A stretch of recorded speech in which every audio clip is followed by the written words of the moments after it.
네, 안녕하세요. 저는 익투스에서 익투스 중고등부 학생들과 함께 예배하는 임도혁 전도사라고 합니다. 저를 잠깐 소개하자면 저는 2000년에 처음 뉴질랜드로 유학을 가게 됐었고요. 그리고 1년 후에 부모님께서 뉴질랜드로 이민을 오시면서 뉴질랜드에서 이민 생활을 시작하게 됐어요. 그때까지는 하나님을 알지 못했었는데 2002년 한일 월드컵이 있었던 해에 10월에 처음 교회 간 날 처음 예수님을 만나게 됐고, 그때부터 이제 예수님을 믿는 자로서 예배하며 살게 되었습니다. 그렇게 뉴질랜드에 있다가 2006년에 저는 처음 캐나다로 왔고요. 2007년 말쯤부터 2009년 말쯤까지 약 한 2년 정도 힘청년부에 제가 있었습니다. 그때 이제 아직도 청년의 모습이긴 하지만 더욱 청년의 모습으로 힘청년부에서 예배 드렸고요. 그곳에서 함께 예배팀으로 섬겼던 자매와 만나고 연애를 하고 결혼을 하러 다시 뉴질랜드로 돌아갔다가 결혼을 하게 됐고, 지금은 다시 이제 캐나다로 와서 정착하고 이렇게 지금 힘청년부 다시 돌아와서 이렇게 예배하고 말씀을 전하게 되었네요. 예전에 정말 힘청년부, 저도 이제 소속이었지만 힘청년부 예배에서 설교를 하게 될 거라고는 정말 생각해 보지 못했습니다. 그런데 이런 시간이 주어진 것을 참 놀랍고, 또 박준호 목사님의 한 사역을 제가 한 파트를 조그맣게 이제 섬기고 있다는 것도 참 재밌고 놀랍고, 그런데 이러한 재밌는 삶들이 제 삶 가운데 계속 이루어지는 것처럼 여러분들의 삶 가운데에서도 하나님께서 하시는 놀랍고 재미난 일들이 일어나시기를 축복합니다. 예수님을 따르는 자들은 분명히 보게 될 거예요. 하나님께서 나를 어디로 인도하시는지, 나에게 무엇을 하도록 마음을 주시는지, 그리고 나를 어디로 부르시고 어디에 세우시는지 여러분들도 분명히 경험하게 되실 겁니다. 하나님께서 인도하는 삶이 여러분들 기대가 되십니까? 할렐루야. 자, 본문으로 한번 들어가 보도록 하겠습니다. 삶의 방향과 승리의 비결이라는 제목을 한번 정해 보았어요. 우리는 엄청 뛰어난 과학을 접하고 살아가고 있습니다. 과학은 참 많은 편리함을 가져다 주죠. 세상에 등장하고 있는 많은 놀라운 기술력들은 우리가 따라갈 수 없을 정도로 빠른 속도로 발전하고 있습니다. 또 쏟아지는 정보력에 여러분들 무엇이든지 원하시면 배울 수 있는, 다 가능한 시대에 여러분들 살고 있습니다. 이제는 지구를 벗어나서 또 다른 행성에 가서 사는 것도 지금 사람들은 계획하고 추진하고 있지 않습니까? 그것이 이루어질지는 모르겠지만요, 이렇게 여러분들 뭐 하나 부족함이 없는 시대에 살고 있습니다. 누리려고만 하면 다 누리면서 살 수 있는 삶이 여러분들을 기다리고 있어요. 그래서 사람들은 성공하려고 합니다. 성공하고 싶어서 꿈을 꾸고, 성공하고 싶어서 공부하고, 성공하고 싶어서 청년들은 노력합니다. 그래서 오늘은 우리가 살아가는 많은 모습과 삶 속에서 정말 성공하는 것은 무엇일까? 성공하기 위한 비결은 또 무엇인가? 라는 주제를 가지고 힘청년부들과 함께 처음으로 하나님의 말씀을 나눠보려고 합니다. 청년들의 관심은 두 가지인 것 같아요. 보통 얘기를 하자면 연애와 직장, 다시 말하면 사랑과 성공. 본능적인 건가요? 사랑은 확실히 본능적인 것 같습니다. 그런데 성공에 대한 모습은 각자 다를 수 있겠지만 시대의 흐름에서 생겨난 나의 편견일 수 있어요. 여러분, 성공이란 무엇입니까? 이 질문에 대한 정확한 해답을 하실 수 있어야 여러분의 삶의 방향이 결정됩니다. 그 옳은 방향을 가지셔야 그 삶의 방향에서 결국 끝이 무엇인지 보게 되는 거예요. 삶의 방향이 세상이 말하는 성공으로 향하여 있고 세상이 말하는 기준에 미치지 못하면 사람들은 불안감을 느끼고요, 심하면 정신병을 앓기도 하고요, 극도의 스트레스는 스스로 삶을 포기하게 하는 극단적인 결과를 불러오기도 합니다. 열심히 노력하는데 다른 사람들은 다 성공하는 것 같은데 나는 게을러서 안 되는 건가? 물질적인 서포트를 해주지 못하는 부모님 때문인 건가? 나에게 재능이 없어서인 건가? 겉모습은 청년의 아름다움을 가지고 있지만 속은 너무나도 복잡하고 비교하고 질투하고 많은 상처들을 가지고 살아가는 청년들이 이 시대의 청년들이 아닌가 생각하게 됩니다. 스스로 가지지 않아도 되는 죄책감으로 가득한 청년들, 우울해하고 숨어버리는 이 시대의 청년들. 자, 힘청년부 여러분, 삶의 방향을 다시 정할 필요가 있습니다. 오래전에 청년 수련회에서 제가 조장으로 섬겼던 적이 있었습니다. 한 자매가 이런 이야기를 우리 조별 모임에 했어요. 세상에서 던지는 돌은 다 나에게 향하는 것 같아, 다 나를 향해 돌을 던지는 것 같아 라는 말을 했던 것이 10년도 훨씬 지난 일인데 아직까지도 기억이 나요. 그 자매는 교회에는 다녔지만 예수님을 믿지 않는 자매였어요. 한국에서 좋은 회사에 다녔지만 지치고 내려놓고 싶어서 뉴질랜드로 유학을 왔었던 자매였습니다. 그 자매의 삶은 세상이 말하는 성공을 향한 방향을 가지고 있었어요. 하지만 사회는 그 자매가 할 수 없는 것을 지속적으로 요구했고, 어렵고 도움이 필요한 상황에서는 주위에 아무도 없었습니다. 돌을 던지는 자들 뿐이었어요. 그 자매를 위해서 수련회 때 조원들과 함께 기도했습니다. 그때 하나님께서 분명히 보여주시는 이미지가 하나가 있었어요. 세상 사람들은 다 자신을 향해서 돌을 던지는 것 같다고 말했던 그 자매를 하나님께서 꼭 안아주시고 그 자매에게 정말 해가 되고 위협적인 그런 돌들을 하나님께서 다 맞아주시고 작은 돌들만 그 자매에게 떨어지는 그런 이미지를 기도하고 있는데 하나님께서 보여주셨어요. 나중에 수련회가 끝나고 그 자매가 뉴질랜드에서 계획한 시간이 다 마치고 한국으로 돌아가게 되었습니다.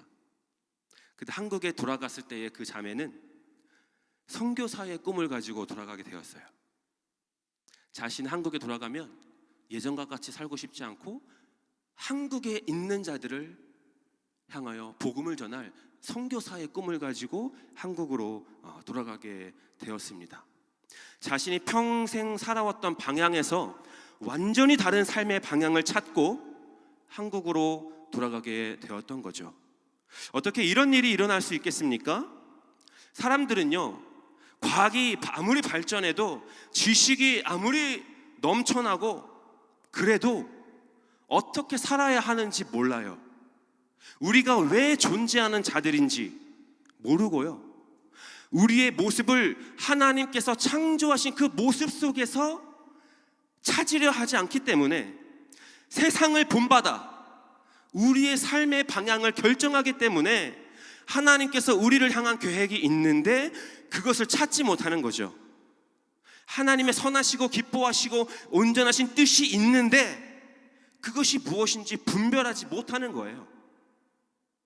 이 자리에 있는 여러분들도 삶의 방향을 정확하게 알고 그 목적을 정확하게 알고 공부하고 일하고 있는 것인지 제가 묻고 싶습니다. 여러분들의 방향은 어디로 향해 있습니까?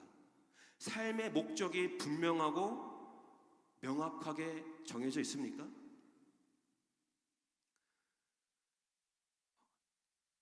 저는 주중에 풀타임 일을 하고 있는데요, 삶의 목적과 방향과 그 길이 분명하지 않으면 얼마나 어려운 것인지 제가 경험하게 됐었던 일이 있었습니다. 회사에서 참 저는 재밌고 열심히 일해요. 같이 일하는 직장 동료들도 저를 이상하게 생각할 정도로 재밌게 일합니다. 그게 저는 제 나름대로 사회에서, 회사에서 제가 크리스찬이라는 그 모습으로 살아갈 수 있는 방법이라고 생각해요. 같이 또 교회 다니는 사람들도 있고, 하지만 교회를 다니지 않는 사람들도 있지만 그 무리 가운데 다 알아요. 전도사고 교회에서 아이들 가르치는 사람이라는 걸 다 알기 때문에 그때의 제가 회사에서의 생활 모습도 그들에게 비춰진 나의 모습도 중요하다는 것을 알고 재미있게 일하고 긍정적으로 일하고 그렇게 열심히 일을 합니다. 근데 그렇게 일하는 모습을 회사에서 참 좋게 봐줬어요. 그래서 참 좋은 기회를 저에게 얼마 전에 주셨습니다. 뭐 길게 말하면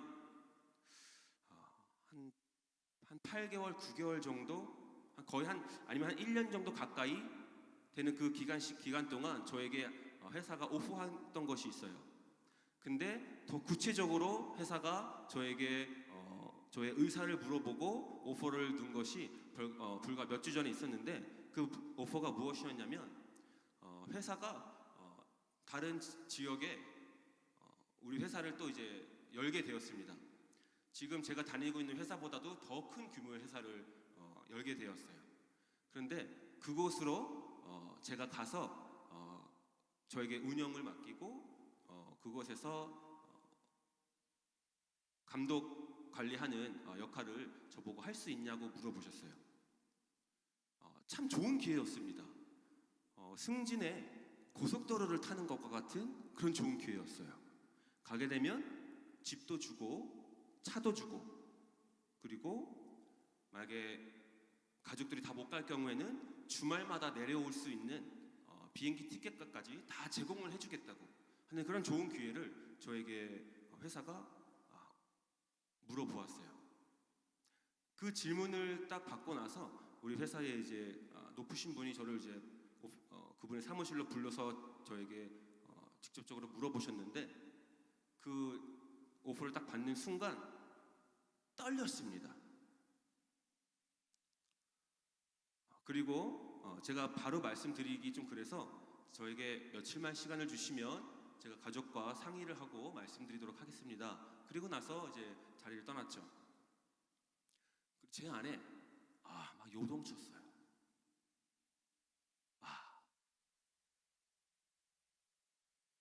사회에서 말하는, 세상에서 말하는 성공할 수 있는 고속도로다. 내가 그 길만 딱 들었으면 정말 남부럽지 않게 살 수 있겠다. 돈, 명예 이런 것들이 다 저에게 떨어지는 거예요. 죄송스러운 말씀이지만 제 안에서 갈등이 생겼습니다. 가고 싶다. 가고 싶다. 붙잡고 싶다. 그렇게 밤잠을 못 이뤘어요. 다음날 아침에 일어나서 회사 갈 준비를 하는데 아침에 씻는데 하나님께서 나에게 주시는 말씀은 무엇인지, 하나님께서 나에게 주시는 마음은 무엇인지 분명해지는 거예요. 아니지. 내가 살아가고자 하는 삶의 방향은 그 길이 아니지. 하나님이 주시는 마음이 제 안에 들어오니까 평안해졌어요. 그렇게 준비를 하고 다시 회사에 갔습니다. 회사에 앉아서 일을 하는데 다시 갈등이 일어나요. 가고 싶다. 올라가고 싶다. 돈도 만지고 싶고 명예도 갖고 싶고 그러한 삶 누리고 싶다. 갈등이 일어나는 거예요. 그리고 퇴근하고 집에 갔습니다. 다음날 아침에 일어났어요. 아침에 일어나면 하나님이 주시는 마음이 또 들어옵니다. 아니지. 나는 그런 길을 선택하고 살아가는 사람이 아니지. 하나님께서 나에게 가라고 하시는 길은 무엇인지 분명하잖아. 나는 아니지. 그렇게 해서 회사에 다시 출근합니다. 회사에 도착해서 일하면 다시 갈등이 일어납니다. 가고 싶다, 붙잡고 싶다. 욕심이죠, 욕심. 와이프한테도 오늘 1부 예배를 나왔으면 좋았을 거를 2부 예배를 오셨네요. 참 더 부담스럽게. 와이프한테도 얘기를 했어요. 회사에서 나한테 이렇게 요구를 했어. 어떻게 할까 한번 생각해 봐봐. 그러니까 와이프도 심각하게 고민을 하는 거예요. 그러니까 와이프가 결정하기로 한 날 와이프에게 물어봤습니다. 어떻게 결정했어? 그러니까 와이프가 안 가는 게 맞는 것 같아. 딱 이렇게 말씀을 했어요. 그래서 제가 와이프한테 이렇게 말했습니다. 네가 가자고 했어도 안 갔어. 그 왜 자기를 그렇게 고민하게 하고 힘들게 했니? 그래서 고민해줘서 고마워 라고 말하고 회사에 들어가서 안 가겠습니다. 제가 추구하는 삶의 방향이 아닙니다 라고 말씀을 드렸어요. 그때 회사에서는 알겠다 라고 말씀해 주시고 지금 다른 분으로 제 원래 이제 다른 매니저들이 이제 가는 것으로 추진이 되고 있습니다. 무엇을 말씀드리고 싶냐면 저는 나름 삶의 방향과 그 길의 목적을 두고 분명하게 그 길을 붙잡고 가고 있다고 생각하고 있었어요. 지금도 그렇게 살아가고 있습니다. 하지만 너무나 좋아 보이는 다른 길이 내 옆에 생기면 마음을 빼앗기더라고요. 근데 여러분들에게도 마찬가지일 거라는 생각을 합니다. 여러분 반드시 승진하고 세상이 말하는 그런 그 성공의 위치에 올라가는 것을 나쁘다고 말하는 것은 전혀 아니에요. 다만 저의 삶의 방향과는 안 맞았다라는 것이에요. 근데 여러분들에게도 분명히 하나님께서 여러분들에게 계획하시고 주신 그 방향과 길과 삶의 목적이 있어요. 근데 그것을 여러분들이 분명하게 찾지 못하고 잡고 있지 않으면 흔들리고요, 옆길로 빠질 수 있다는 것을 말씀드리는 겁니다. 하나님께서 제가 이 고민을 할 때 저에게 주신 음성이 한 가지가 있어요. 그것은 무엇이냐면 제가 뉴질랜드에 있을 때 캐나다로 오기 직전에, 이번에 캐나다로 오기 직전에 뉴질랜드에서 이제 아버지께서 사업을 하시는데 아버지의 사업을 쪼개서 제가 또 한쪽으로 사업을 하게 되었습니다. 그때는요, 제가 하나님께서는 저에게 계획하신 것이 목회자의 길이라는 것을 분명하게 알고 있었어요. 하지만 제가 그것을 완전히 포기했었던 때였습니다. 그렇기 때문에 하나님께서 나에게 가지고 계신 그 계획과 나의 계획은 달랐어요. 그렇게 사업을 시작하게 됐습니다. 그렇지만 나는 여전히 하나님을 예배하는 자리에 있었어요. 하나님께 영광을 드리는 삶을 살고 싶었어요. 그래서 그 사업을 통하여 하나님께 영광을 올려드리겠습니다. 하나님 보시기에 깨끗한 기업체가 되게 할게요. 하나님 보시기에 흠이 없는 기업체가 되게 할게요. 사람들이 왜 그렇게 회사를 운영하냐고 손가락질해도 하나님 보시기에 부끄럽지 않는 기업체가 되게 할게요. 주님 도와주세요. 이러한 마음으로 회사를 운영했어요. 1년이라는 시간이 지났습니다. 정말 힘들었어요. 운영 자체가 불가능하게 됐어요. 나는 하나님만 믿고 기업체를 운영하려고 했는데 하나님이 요만큼도 안 도와주셨어요. 1년 동안의 기도 제목이 하나님 도와주세요, 하나님 도와주세요였어요. 그때 제가 기도하면서 무엇을 느꼈냐면 하나님은 살아계시지만 나에게 역사 안 하시기로 작정하셨구나, 이거를 느꼈어요. 그렇게 1년을 보내게 되었습니다. 머리가 하얘지는 줄 알았어요. 피가 하얘지는 줄 알았어요. 1년이라는 시간 동안. 근데 1년이 딱 지나고 나니까 하나님께서 한 가지 딱 깨닫게 해주시는 것이 있었어요. 도요가, 너는 네가 만드는 거룩한 기업체를 나에게 주고 싶어 하지만 나 네가 만드는 그 기업체 관심 없어. 나는 거룩한 너를 받고 싶어. 딱 이 말씀을 1년 후에 깨닫게 해주시더라고요.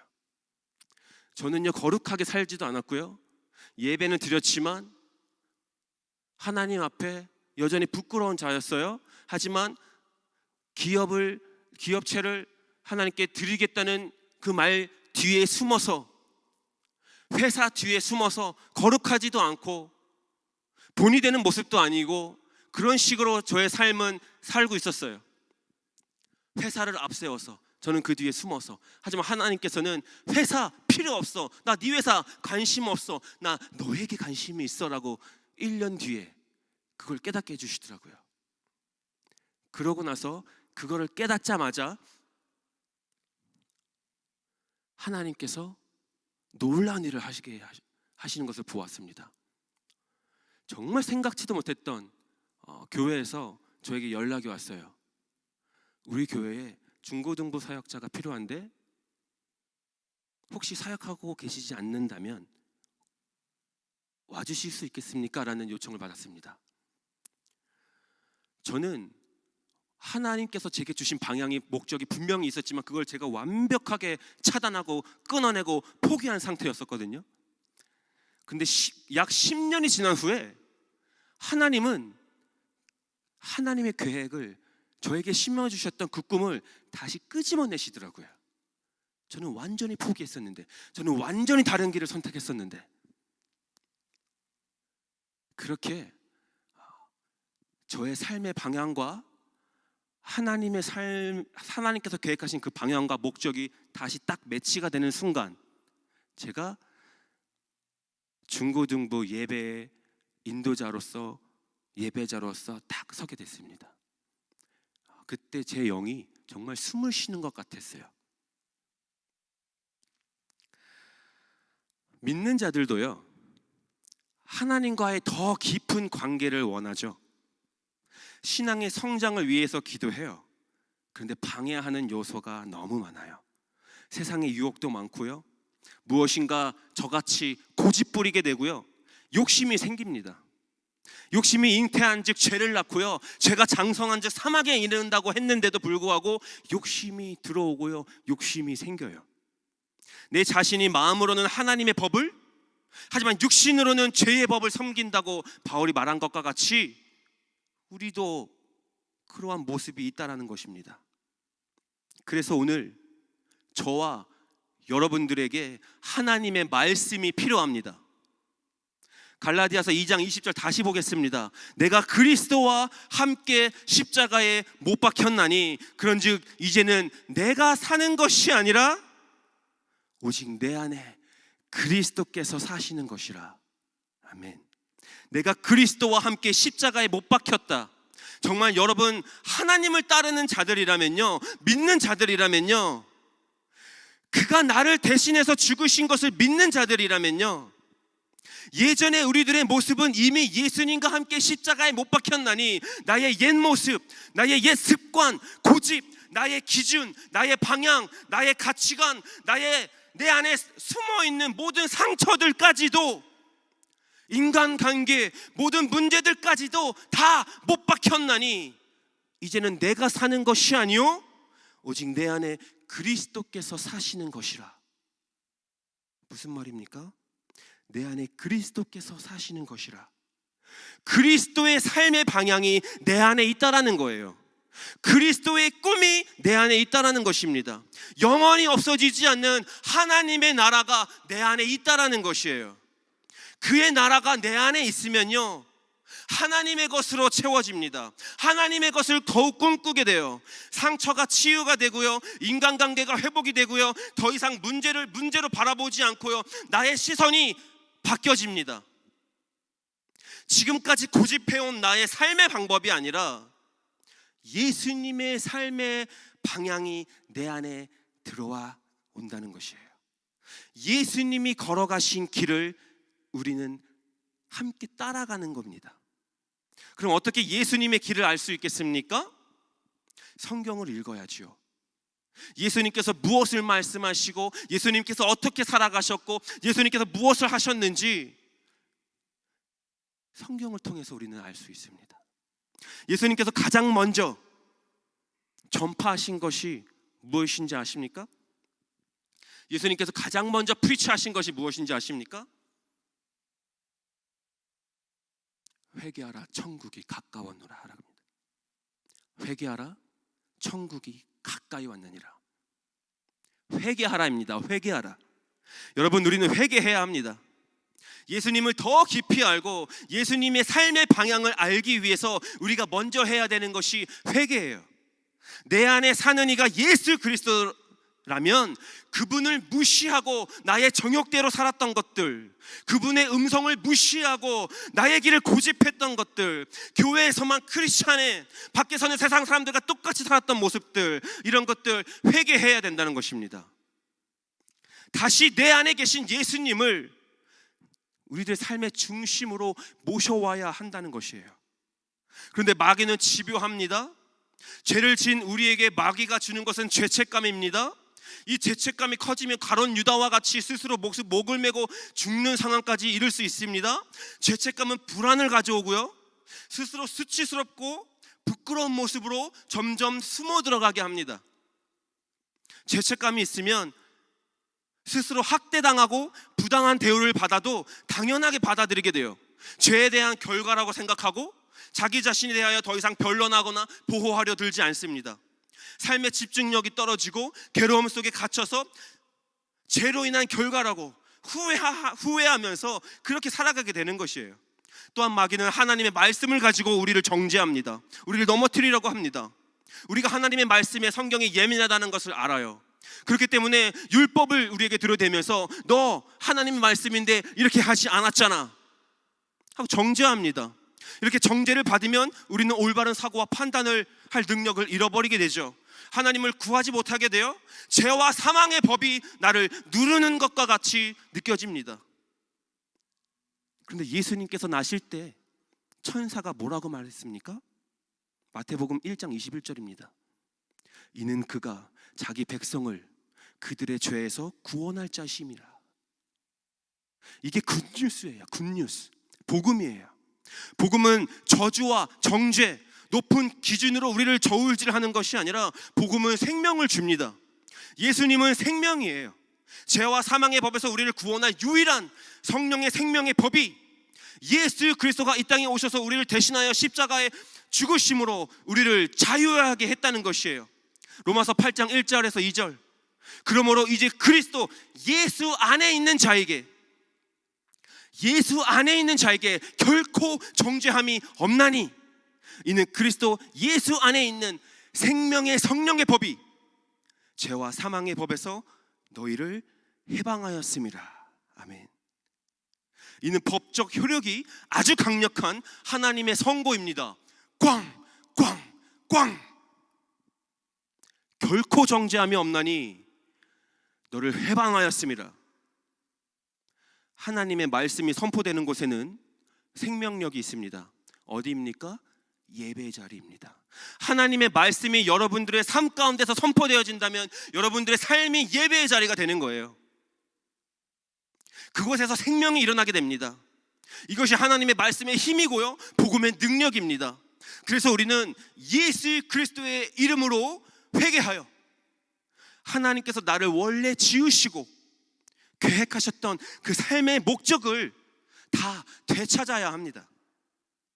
오늘은 짧게 두 가지만 말씀드리겠습니다. 삶의 방향을 올바르게 잡기 위해서는 먼저 말씀드렸던 것 같이 회개하는 것과 그 다음으로는 성령을 받아야 하는 거예요. 예수님께서 부활하시고 제자들에게 보이시면서 말씀하셨습니다. 요한복음 20장 22절에 성령을 받으라. 성령은 우리가 예수님을 더 깊이 알 수 있도록 가르쳐 주십니다. 하나님의 말씀을 깨달을 수 있도록 도와주십니다. 그리고 성령의 권능이 임하면 예루살렘과 온 유대와 사마리아와 땅끝까지 이르러 예수님의 증인이 되게 하십니다.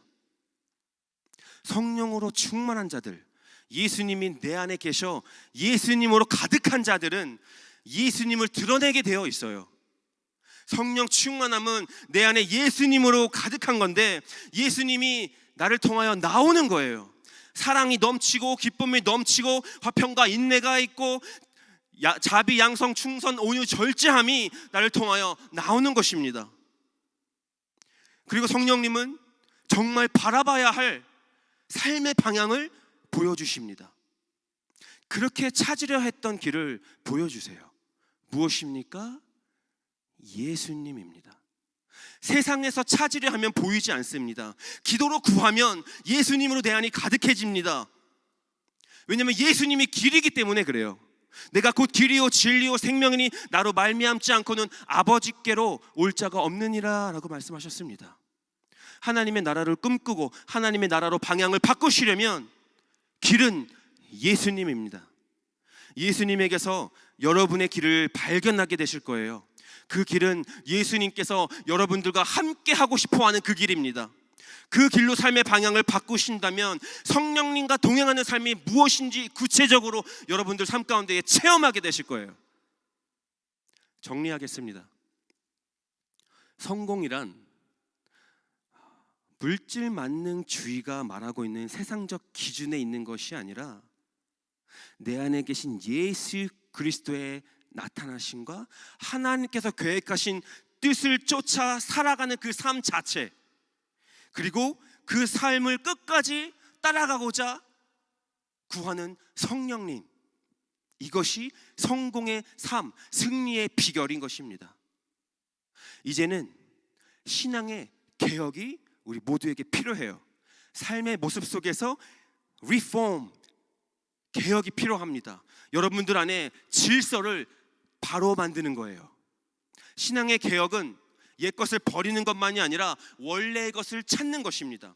요시야 왕이, 종교 개혁을 일으킨 그 요시야 왕이 성전을 깨끗하게 청소하다가 하나님의 말씀을 찾았습니다. 그리고 백성들에게 그 성경을 읽게 하였습니다. 그리고 몰랐던, 잃어버렸던 하나님을 찾았습니다. 개혁은 하나님께서 나에게 주셨던 것을 되찾는 거예요.